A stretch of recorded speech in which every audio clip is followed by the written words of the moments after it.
Donc voilà un vieux poirier dont 3 rejets sont sortis. Donc ces 3 rejets de l'ancien porte-greffe. Donc on en a déjà greffé un ici avec 3 greffons en couronne. Maintenant on va greffer celui-là. Là on a mis de la Bessie de Chamontel et là on va mettre de la Saint-Germain d'hiver. Voilà, donc première chose à faire, couper l'arbre de façon à avoir le support de greffe. Voilà. Ensuite, on voit bien que quand on coupe à la scie, il faut quand même ébarber toutes ces petites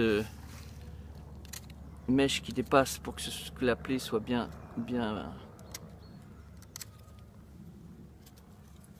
propre. Voilà. Voilà, donc sur un bois comme ça, on peut mettre 2 ou 3 greffons. Bon là on va en mettre 2, hein. On va en mettre un là et un là, pour laisser la place du central. Donc là on a choisi de mettre du Saint-Germain d'hiver, donc on va s'approcher pour voir comment choisir sur ces bois. Donc il faut faire attention de ne pas choisir là où ça a déjà fleuri, parce que ça veut dire que c'est déjà très bien parti. Il vaut mieux avoir une branche plus calme. Celle-là est intéressante. On voit qu'il y a des bourgeons là qui sont pas mal. Sur cette branche qui est plus calme, c'est-à-dire celle-là. Ou celle-là, voilà. Donc on regarde les yeux, hein. On voit bien que là il y en a un qui a envie de partir, là aussi, là aussi. Là on a une partie de bois assez longue, ce qui permettrait de faire une découpe assez longue en greffon. Là on est un peu plus sale. Voilà, donc on va se décider de faire la coupe ici. Donc on commence à la hauteur de l'œil, enfin du dard là, de bois, et on coupe le plus droit possible, le plus loin possible. Donc là je suis allé trop loin, donc je vais le rattraper. Il faut toujours que la coupe soit franche. Voilà. Voilà, là on a quelque chose d'extrêmement droit ici, on a quelque chose d'assez long. Je vais enlever un filet ici pour permettre à la sève d'avoir accès directement au sébum. Je vais couper la pointe pour aussi faciliter le passage de la future sève. Voilà, maintenant le greffon est prêt à être implanté. J'entaille ici pour pouvoir lever la partie vivante. Voilà, pour pouvoir glisser le greffon dedans, pour qu'il soit bien en contact. Donc je le mets bien jusqu'au bout. Voilà. Et je laisse 2 yeux, donc il y en a un là, il y en a un deuxième là. Je coupe ici. Bon, voilà, on a mis un greffon, on va en mettre un deuxième. Donc on a choisi un autre greffon qui est encore en dormance, hein. Donc on va lui permettre de se réveiller. Voilà, on va choisir ici parce qu'on a une branche, une partie entre les 2 yeux assez longue. On a 2 yeux sympathiques ici. Donc on va lui faire une taille en biais. On va essayer. Hop, celle-là est trop longue, on va la raccourcir.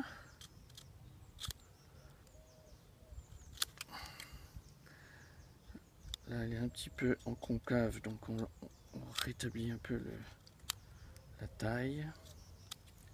Voilà, là je suis bien. Il est droit. J'enlève un petit filet sur le bord. Voilà, je coupe la pointe pour que la sève passe le mieux possible. Voilà, il est prêt à mettre. Alors maintenant je choisis ici sur le bois une partie. Ici il y a un nœud, donc soit je le mets là, mais si je le mets là ça va être à l'intérieur des os, donc il vaut mieux le mettre sur le côté. Donc je vais le mettre là. Une entaille bien droite. Voilà, on soulève l'écorce. On pose le greffon. On le plaque bien contre la partie droite. On le met jusqu'à hauteur d'œil. Voilà, là je pense que c'est assez sympathique. Voilà, et là je vois que cet œil me semble un peu sec, donc je vais peut-être en laisser un troisième cette fois. Donc on a fait l'implantation des greffons. Maintenant ce qu'il faut c'est ligaturer tout ça. Donc je prends un raffia. Je mouille un peu ce raffia. Ça va permettre d'abord, on dit qu'il faut, quand on greffe, il faut faire chanter le raffia. Et puis surtout quand il va sécher, il va serrer. Là il se détend un peu parce qu'il est humide. Et on va faire cette ligature. Donc on commence au dos et on y va. Alors on tourne dans le sens évidemment qui fait pression sur la partie nécessaire où il doit se faire la ligature. Voilà, là on a fixé le raffia et on y va. Voilà, et le raffia chante, donc c'est bien.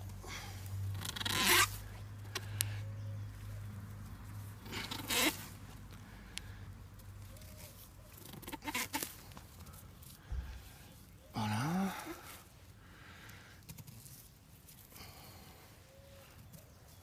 Alors on descend évidemment jusqu'à la fin de l'entaille qu'on a faite de façon à bien protéger le bois.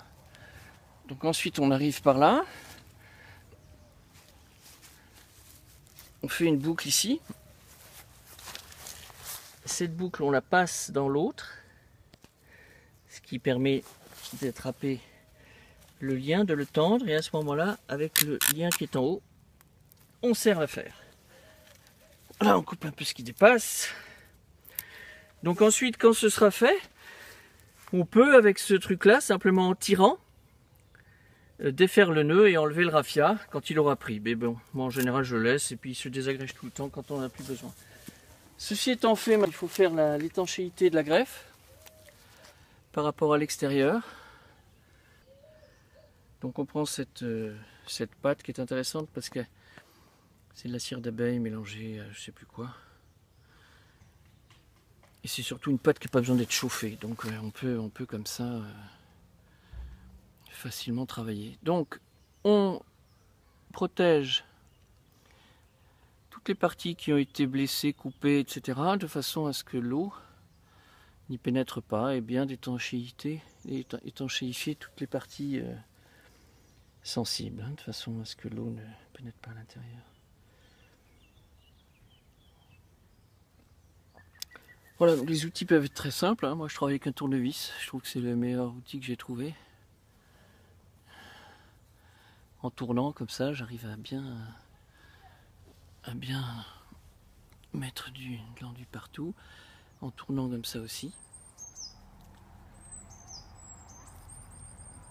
Voilà, j'ai besoin encore un petit peu.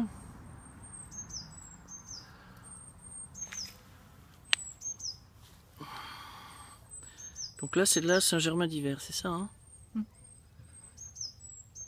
Écoute, tu auras un poirier avec au moins 2 variétés, on va faire la 3e après. Ce qui risque d'être intéressant. Voilà, il ne faut plus qu'on voit le raffia dépasser, hein, qu'il ne soit pas couvert. Ici il en manque un peu aussi.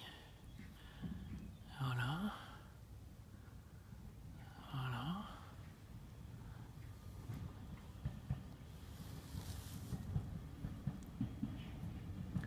Voilà, maintenant qu'on a fait ça, les dernières parties vulnérables, ce sont les bouts, hein, là où on a coupé. Donc hop, un petit peu de mastic ici, un petit peu de mastic là.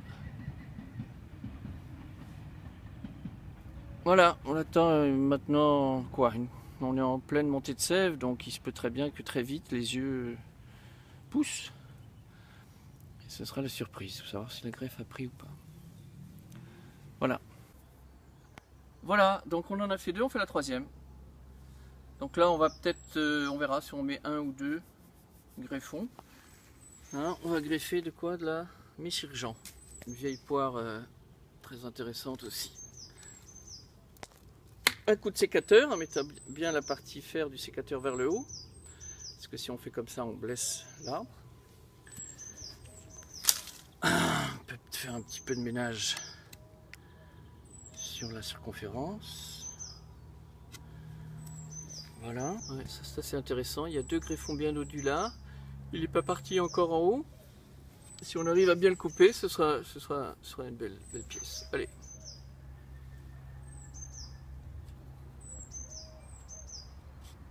Voilà, je suis un peu trop long. On reprend.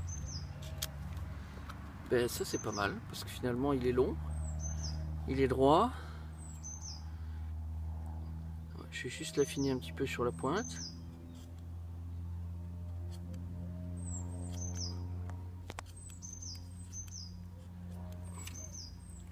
Voilà, donc on enlève un fil ici sur le côté qu'on va plaquer contre la montée de sève de l'autre. On coupe un peu la pointe, hop, et on y va. Une entaille droite. On soulève. On voit bien comment c'est là que se passent les choses, hein. Donc on va, la partie ici qu'on a mis à vif, on la met contre. On y va, on pousse jusqu'à l'œil. Voilà, ça c'est super. Voilà. Maintenant on peut couper ici. Voilà. Et ça ferait un gros. Ben voilà, tiens, on va essayer de le faire là. Ici on a pas mal de longueur, hein, donc si j'arrive à faire une taille correcte. Bon, celle-là est évidemment trop longue, on va la raccourcir. Encore. Trop courte. Bon, qu'est-ce qu'on fait dans ces cas-là? On regarde ce qu'il y a au-dessus et on se dit, ben on va reprendre à l'œil d'après et on va essayer de faire mieux.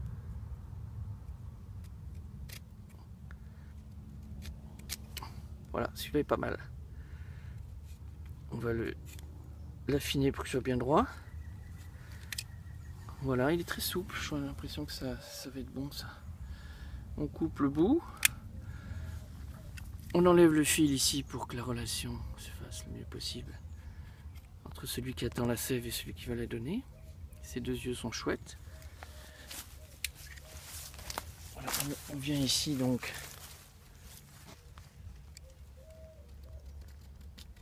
Hop.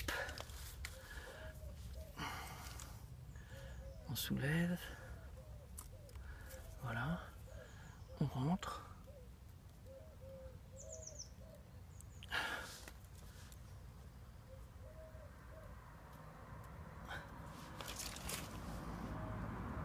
Voilà, le contact est bon, on est allé jusqu'au bout. On coupe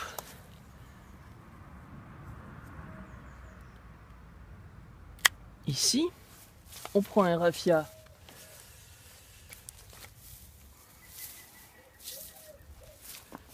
On humidifie un petit peu, histoire de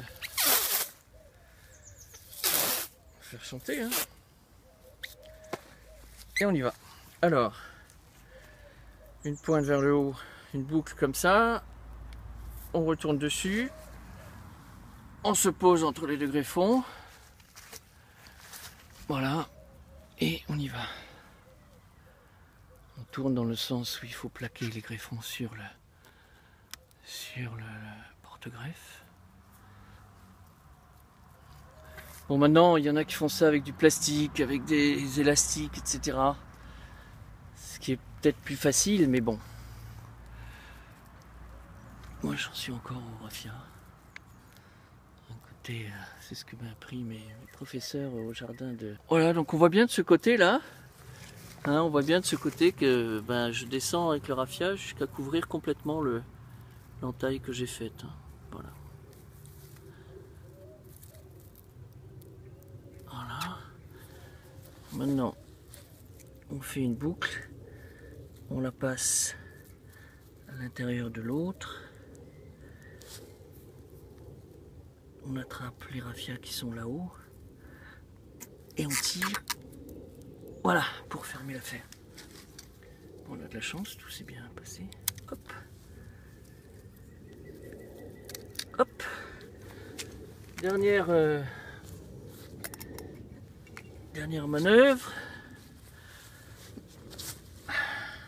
Parce qu'il est vraiment collant. Alors dessus d'abord, autour. Là j'arrive comme ça à en mettre bien tout autour.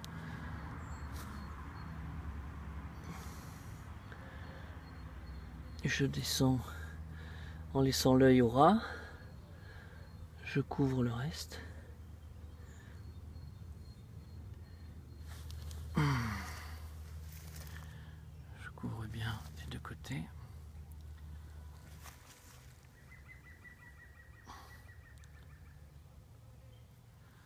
Bon, là, il y a un peu trop de mastic, mais c'est pas grave.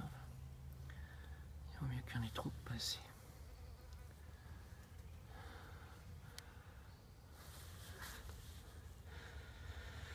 Voilà, on voit plus le raffia sur les parties coupées.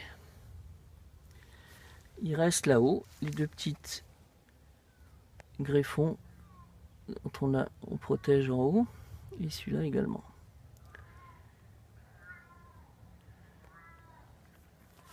Voilà. Donc voilà un arbre où il y avait un arbre greffé ici, qui est mort. Donc l'arbre est reparti à partir du porte-greffe. Et on lui donne une chance avec 3 variétés différentes. Bon voilà, on s'est bien amusé, on verra au printemps ce que ça donne.